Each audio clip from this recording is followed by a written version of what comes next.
او د توحید کلمه لا اله الا الله محمد رسول الله دا کلمه مشابهت لري د اوبو سره، یعنی په اوبو باندې هر شی پاکیږي، دا شان په کلمه طیبه باندې د مسلمان ګناهونه پاکیږي.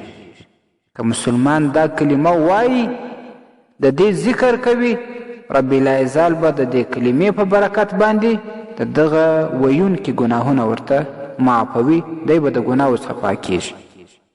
او دا کلمه توحید مشابهت لري د خاورو سره، یعنی په خاورو کې تخم څوک وپاشي، غنم، جواری یا بل شی، نو د یوې دانې څخه که هغه د جواري دانه وي، که د غنم دانه وي، که د وربشې دانه وي، د دې څخه بیا په خپل وږي کې ډېرې دانې راپورته کیږي، دا تخم یې نور زیاتیږي.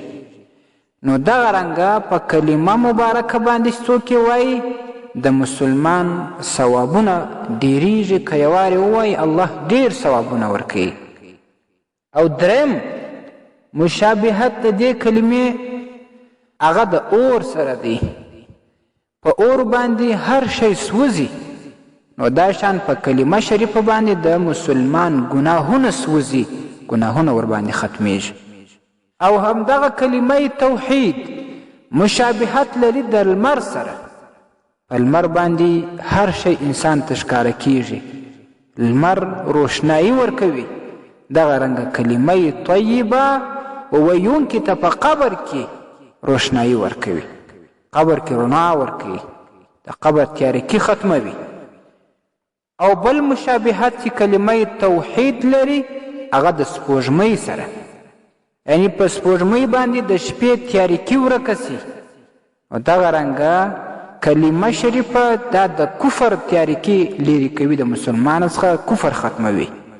که مسلمان دا کلمه وایي، ثوابونه به یې زیات وي، لیکن که کافر دا وایي، هغه کفر به ورنه ختم شي، اسلام ته به راواوړي، په اسلام به مشرفه سي. او دغه کلمه توحید مشابهت لري د ستورو سره، په ستورو باندې رهنمایي د لارو کیږي د مسافرینو دپاره، مسافرینو به پخوا په ستورو باندې خپله لاره معلومول. نو دغه شان کلمه شریفه و ګمراهانو ته پر ښه دین باندې، پر ښه لاره باندې دلالت ورکوي، رهنمایي ورکوي چې پر دې سمه لار باندې روان سي. ستاسې د اسلامي پوښتنو جوابونکی مفتي حکیم الله صابر الحنفي صاحب.